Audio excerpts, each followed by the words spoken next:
नमस्कार दोस्तों, आज की कहानी का शीर्षक है जज साहब का अपने साथ और अपनी माँ के साथ न्याय। शहर के जज रामपाल अपनी माँ को वृद्धाश्रम में छोड़ आए। वहाँ के चौकीदार से दोस्ती कर ली ताकि वह वृद्धाश्रम में उसकी माँ का ख्याल अच्छे से रखे।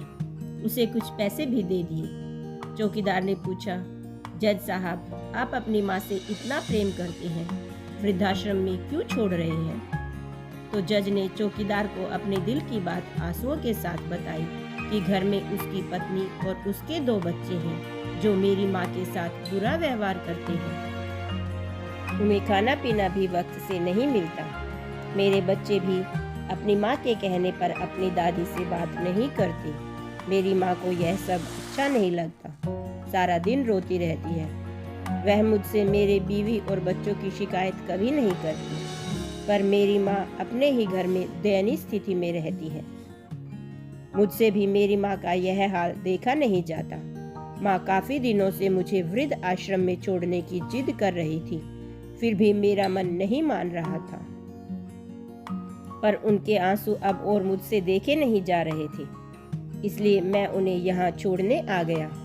चौकीदार रामू बोला, साहब, छोटा मुंह बड़ी बात, पर आप इस शहर के जज हैं। सारा शहर आपसे न्याय की उम्मीद रखता है। क्या आप अपनी माँ के साथ न्याय नहीं कर सकते?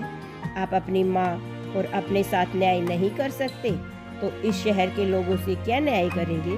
जज साहब को लगा कि उन्हें किसी ने सपने से जगा दिया। जज साहब वृद्धाश्रम से चुपचाप शांत भाव से अपने घर की ओर लौट गई। अगली सुबह उन्होंने अपनी पत्नी व बच्चों को बुलाया और एक एक लिफाफा तीनों के हाथों में पकड़ा दिया। सभी परिवार वाले हैरान थे कि यह क्या है। तब उनकी पत्नी रीमा ने अपना लिफाफा खोला। उसमें लिखा था, मैं तुमसे तलाक लेना चाहता हूँ और अपनी माँ के साथ वृद्धाश्रम में जाकर रहना चाहता हूँ।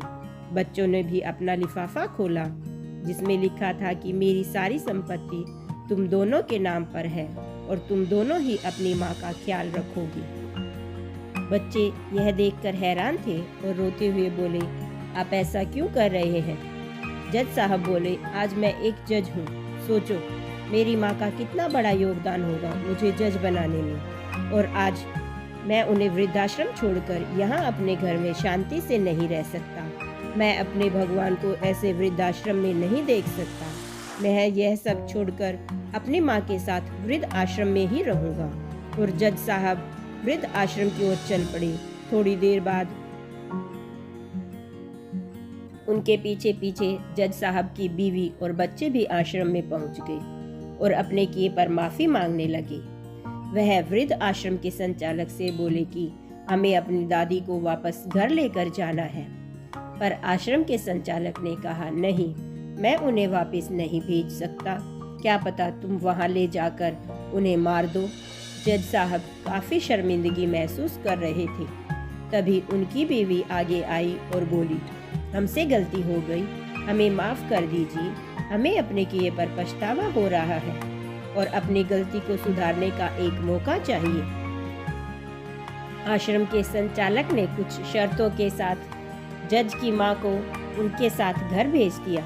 जज साहब भी काफी हल्का महसूस कर रहे थे कि आज उन्होंने अपने साथ और अपनी माँ के साथ न्याय कर दिया। दोस्तों, कहानी कैसी लगी कमेंट करके बताना।